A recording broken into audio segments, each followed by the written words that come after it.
বটলটার মধ্যে একটু বালি ভরে বটলটাকে একটু হেভি করে নিলাম।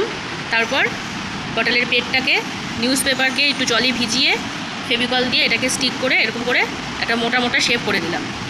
তারপর এই কটনটাকে লেয়ার ওয়াইজ এটার মধ্যে র্যাপ করতে হবে।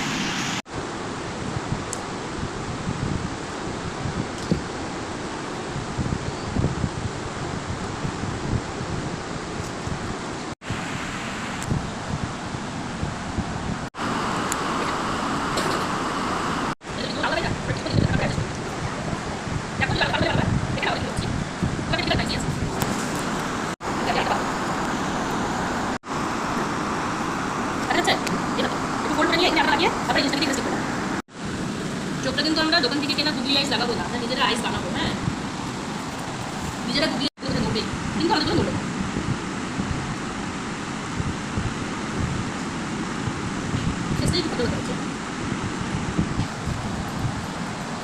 আচ্ছা, এটা হাত কোথায় লাগিয়ে দিলাম? হাত কালকে বাড়িতে রাখি আছে, ঠিক আছে তো? হ্যাঁ হ্যাঁ, ছোট হলো না একটু? ছোটো হলো, ছোটোটাকে বড় করে দেওয়া যাবে। পজিশনটা খালি ঠিক থাকলেই হলো। আচ্ছা,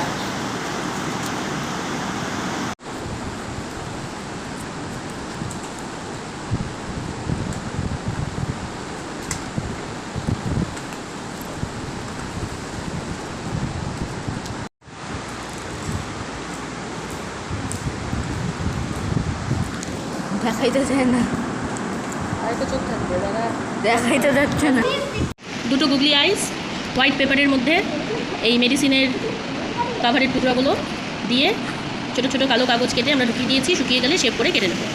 একটা ব্রাউন পেপারকে এরকম কোণের মতো বানিয়ে ভেতরে কিছু তুলো ভরে বা স্ক্র্যাপ পেপার ভরে মুখটাকে এরকম করে চেপে দিলাম। এবার বানাচ্ছি ক্যারেপের উপরের অংশটা। এভাবে একটা হোয়াইট পেপারকে গ্রিন কালার করে নিচ্ছি। গ্রিন পেপার থাকলে এটা করতে লাগতো না। আচ্ছা, রোলটা করার সময় কী করবো বলো তো? পেপারের নিচের দিকটাতে, পুরোটা পেপারে কিন্তু আঠা লাগাবো না। হ্যাঁ, রোলটা যে করবো এটা নিচের দিকটাতে আঠা লাগিয়ে নিচ্ছি,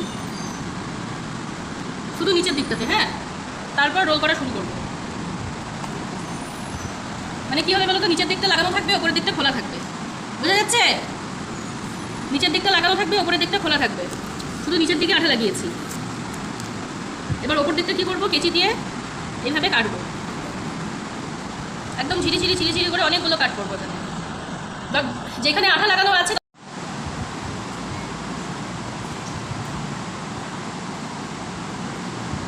এখন মনে হচ্ছে এটাকে ক্যারেট। হ্যাঁ,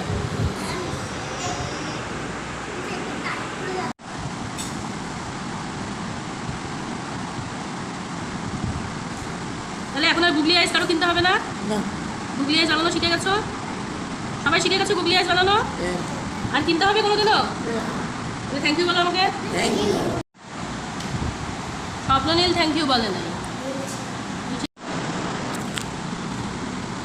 তো একদম টাইট করে গিফট লাগাতে হবে যাতে ও হারিয়ে না যেতে পারে। যদি হারিয়ে যায় আমরা ওকে খুঁজে পাবো।